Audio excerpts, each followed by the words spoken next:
ಸ್ನೇಹಿತರೆ ನಮಸ್ಕಾರ. ನಾಳೆ ಮಾರ್ಚ್ 6 ಶುಕ್ರವಾರ. ನಾಳೆಯಿಂದ 39 ವರ್ಷ ಈ 8 ರಾಶಿಯವರಿಗೆ ಸುವರ್ಣ ಅವಕಾಶ ಸಿಗ್ತಾ ಇದ್ದು ಗೋಲ್ಡನ್ ಟೈಮ್ ಶುರುವಾಗ್ತಿದೆ.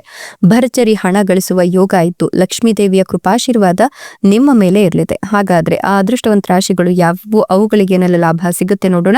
ಅದಕ್ಕಿಂತ ಮೊದಲು ಲಕ್ಷ್ಮೀ ದೇವಿಗೆ ಭಕ್ತಿಯಿಂದ ಲೈಕ್ ಕೊಟ್ಟು ಪ್ರತಿದಿನ ದಿನ ಭವಿಷ್ಯ ತಿಳಿಯಲು ನಮ್ಮ ಚಾನೆಲ್ ಅನ್ನ ಸಬ್ಸ್ಕ್ರೈಬ್ ಮಾಡಿ. ಹಾಗೆ ಬೇಗನೆ ನಮ್ಮ ವಿಡಿಯೋದ ನೋಟಿಫಿಕೇಶನ್ ಪಡೆಯಲು ಬೆಲ್ ಬಟನ್ ಕ್ಲಿಕ್ ಮಾಡಿ ಆಲ್ ಅಂತ ಕ್ಲಿಕ್ ಮಾಡ್ಕೊಳ್ಳಿ. ನಿಮ್ಮ ಜೀವನದ ಸಕಲ ಸಮಸ್ಯೆಗಳಾದಂತಹ ಸತಿಪತಿ ಕಲಹ, ಪ್ರೀತಿಯಲ್ಲಿ ಮೋಸ, ಭೂಮಿ ವಿಚಾರ, ಕೋರ್ಟ್ ಕೇಸ್, ವ್ಯಾಪಾರ, ಹಣಕಾಸಿನ ತೊಂದರೆ, ಸಾಲಬಾಧೆ, ಸ್ತ್ರೀಯರ ಗುಪ್ತ ಸಮಸ್ಯೆ, ಹೀಗೆ ಹಲವಾರು ಸಮಸ್ಯೆಗಳಿಗೆ ಶಾಶ್ವತ ಪರಿಹಾರ ಮಾಡಿಕೊಡ್ತಾರೆ. ಡಿಸ್ಪ್ಲೇ ಮೇಲೆ ಕಾಣ್ತಕ್ಕಂಥ ಗುರುಜಿ ನಂಬರ್ಗೆ ಒಮ್ಮೆ ಕರೆ ಮಾಡಿ ನೋಡಿ. ನಾಳಿನ ಮಾರ್ಚ್ 6 ಶುಕ್ರವಾರದಿಂದ ಮುಂದಿನ 39 ವರ್ಷ ಈ 8 ರಾಶಿಯವರಿಗೆ ಸುವರ್ಣ ಅವಕಾಶ ಸಿಗೋದ್ರ ಜೊತೆಗೆ ಲಕ್ಷ್ಮೀ ದೇವಿಯ ಕೃಪಾಶೀರ್ವಾದದಿಂದ ಗೋಲ್ಡನ್ ಟೈಮ್ ಜೊತೆಗೆ ಭರ್ಜರಿ ಹಣ ಸಿಗುತ್ತೆ ಅಂತ ಹೇಳಬಹುದು. ಯಾರಿಗೆಲ್ಲ ಮಾತೆ ಮಹಾಲಕ್ಷ್ಮೀ ದೇವಿಯ ಅನುಗ್ರಹ ಆಶೀರ್ವಾದ ಇರ್ತದೆಯೋ ಅವರಿಗೆ ಸಂಪತ್ತಿಗೆ ಯಾವುದೇ ರೀತಿಯ ಕೊರತೆ ಅನ್ನೋದು ಉಂಟಾಗೋದಿಲ್ಲ. ಇವರಿಗೆ ಗೋಲ್ಡನ್ ಟೈಮ್ ಜೊತೆಗೆ ಆ ಗೋಲ್ಡನ್ ಟೈಮ್ ನಲ್ಲಿ ಭರ್ಜರಿ ಹಣ ಗಳಿಸುವ ಯೋಗ ಕೂಡ ಇದೆ. ಪ್ರಯಾಣ ಮತ್ತು ಶಿಕ್ಷಣದಲ್ಲಿ ಯಶಸ್ಸು ಸಾಧ್ಯತೆ ಇದೆ. ಈ ಅವಧಿಯಲ್ಲಿ ಸ್ವಾವಲಂಬಿಗಳಾಗುವ ನಿಮ್ಮ ಪ್ರಯತ್ನಗಳು ನಿಮ್ಗೆ ಕೈ ಹಿಡಿತವೆ ಅಂತ ಹೇಳಬಹುದು. ಸಾಧ್ಯವಾದಷ್ಟು ನೀವು ಹಳೆಯ ಮಾನಸಿಕ ಭಯಗಳನ್ನ ದೂರ ಮಾಡ್ಕೊಳ್ಳಿ. ನಿಮ್ಮ ಪ್ರಯತ್ನಗಳು ಉತ್ತಮ ಫಲಿತಾಂಶವನ್ನ ನಿಮಗೆ ತಂದುಕೊಡುತ್ತೆ. ಪ್ರೀತಿ ಮತ್ತೆ ಸ್ನೇಹಗಳು ಸಿಹಿ ಆಗ್ತಾ ಹೋಗುತ್ತೆ. ಕೆಲಸ ಅಥವಾ ವ್ಯವಹಾರದಲ್ಲಿ ನಿಮ್ಮ ನಿರ್ಧಾರಗಳು ಸರಿಯಾಗುತ್ತೆ. ಹೂಡಿಕೆಗಳು ಲಾಭವನ್ನ ತಂದುಕೊಡುತ್ತೆ. ನೀವು ಸೃಜನಶೀಲ ಕೆಲಸದಲ್ಲಿ ಆಸಕ್ತಿಯನ್ನು ಹೊಂದ್ತೀರಾ. ಮಾನಸಿಕ ಸಮತೋಲನವನ್ನ ಕಾಪಾಡಿಕೊಳ್ತೀರಾ. ಹೊಸ ಯೋಜನೆಗಳನ್ನ ಪ್ರಾರಂಭಿಸೋದು ಶುಭವಾಗಿರುತ್ತೆ.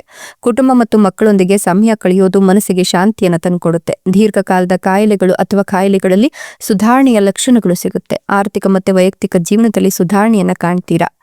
ನೀವು ಈ ಒಂದು ಸಂದರ್ಭದಲ್ಲಿ ಸಾಕಷ್ಟು ಪ್ರಯೋಜನಗಳು ಮತ್ತು ಸಂತೋಷದಿಂದ ಕೂಡಿದ ಜೀವನವನ್ನ ಕಾಣ್ತೀರಾ. ಸಾಮಾಜಿಕ ಸಂಬಂಧಗಳು ಬಲಗೊಳ್ಳುತ್ತೆ. ಹಳೆಯ ಭಿನ್ನಾಭಿಪ್ರಾಯಗಳು ಕರಗುತ್ತೆ. ಪ್ರೇಮ ಸಂಬಂಧಗಳಲ್ಲಿ ಪ್ರಣಯ ಮತ್ತು ಸಾಮರಸ್ಯ ಹೆಚ್ಚಿಗೆ ಆಗುತ್ತೆ. ನಿಮ್ಮ ವೃತ್ತಿ ಜೀವನದಲ್ಲಿ ನೀವು ಹೊಸ ಜವಾಬ್ದಾರಿಗಳನ್ನು ಪಡಿತೀರಾ. ನಿಮ್ಮ ಆರ್ಥಿಕ ಪರಿಸ್ಥಿತಿ ಸುಧಾರಿಸುತ್ತೆ.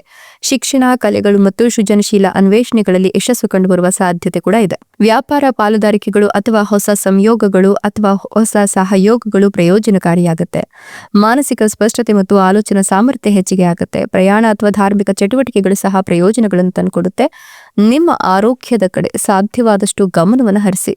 ಇನ್ನೂ ಕೂಡ ಮದುವೆ ಆಗಿಲ್ಲ ಅಥವಾ ಮದುವೆಯಾಗಿ ಬಹಳಷ್ಟು ವರ್ಷಗಳು ಕಳೆದಿದೆ ಆದ್ರೆ ಮಕ್ಕಳ ಯೋಗ ಇಲ್ಲ ಅಂತಕ್ಕಂಥವ್ರಿಗೆ ಈ ಸಂದರ್ಭದಲ್ಲಿ ಒಳ್ಳೆಯ ಸುದ್ದಿ ಸಿಗುತ್ತೆ. ಹಳೆಯ ಬಾಕಿ ಇರತಕ್ಕಂಥ ಕೆಲಸಗಳು ಪೂರ್ಣಗೊಳ್ಳುವ ಸಾಧ್ಯತೆ ಇದ್ದು ಹೂಡಿಕೆಗಳು ತಮ್ಮ ಲಾಭವನ್ನು ತಂದುಕೊಡುತ್ತೆ. ದೀರ್ಘಕಾಲದಿಂದ ಸ್ಥಗಿತಗೊಂಡಿದ್ದಂತಹ ಆರ್ಥಿಕ ಪ್ರಯತ್ನಗಳು ಈಗ ವೇಗವನ್ನು ಕಂಡುಕೊಳ್ಳುತ್ತೆ. ವೃತ್ತಿ ಪ್ರಗತಿಗೆ ಹೊಸ ಅವಕಾಶಗಳು ತೆರೆದುಕೊಳ್ಳುತ್ತೆ. ಸಾಮಾಜಿಕ ಚಟುವಟಿಕೆಗಳಲ್ಲಿ ನಿಮ್ಮ ಭಾಗವಹಿಸುವಿಕೆ ಕೂಡ ಹೆಚ್ಚಾಗುತ್ತೆ. ಆಧ್ಯಾತ್ಮಿಕತೆಯತ್ತ ಒಲವು ಹೆಚ್ಚಾಗಿ ದಾನ ಕಾರ್ಯಗಳ ಸಕಾರಾತ್ಮಕ ಫಲಿತಾಂಶಗಳನ್ನ ನೀವು ನೋಡ್ತೀರಾ. ಆನಂದದಾಯಕ ಸಮಯ ಪರಸ್ಪರ ನಂಬಿಕೆ ಮತ್ತು ಸಾಮರಸ್ಯವನ್ನ ನಿಮ್ಮ ಕುಟುಂಬದಲ್ಲಿ ಬಲಪಡಿಸುತ್ತೆ. ಇಷ್ಟೆಲ್ಲ ಲಾಭ ಮತ್ತು ಅದೃಷ್ಟವನ್ನು ಪಡೆದಿರ್ತಕ್ಕಂಥ ಅದೃಷ್ಟವಂತ ರಾಶಿಗಳು ಯಾವುವು ಅಂತ ನೋಡೋದಾದ್ರೆ ಕಟಕ ರಾಶಿ, ಕನ್ಯಾ ರಾಶಿ, ಕುಂಭ ರಾಶಿ, ತುಲಾ ರಾಶಿ, ಮೀನ ರಾಶಿ, ಮಿಥುನ ರಾಶಿ, ಮೇಷ ರಾಶಿ, ವೃಷಭ ರಾಶಿ. ಇವುಗಳಲ್ಲಿ ನಿಮ್ಮ ರಾಶಿ ಇದ್ದರೂ ಇಲ್ಲದಿದ್ದರೂ ಭಕ್ತಿಯಿಂದ ಓಂ ನಮೋ ಮಾತೆ ಮಹಾಲಕ್ಷ್ಮೀ ದೇವಿಯೇ ಅಂತ ಕಮೆಂಟ್ ಮಾಡಿ. ಧನ್ಯವಾದಗಳು.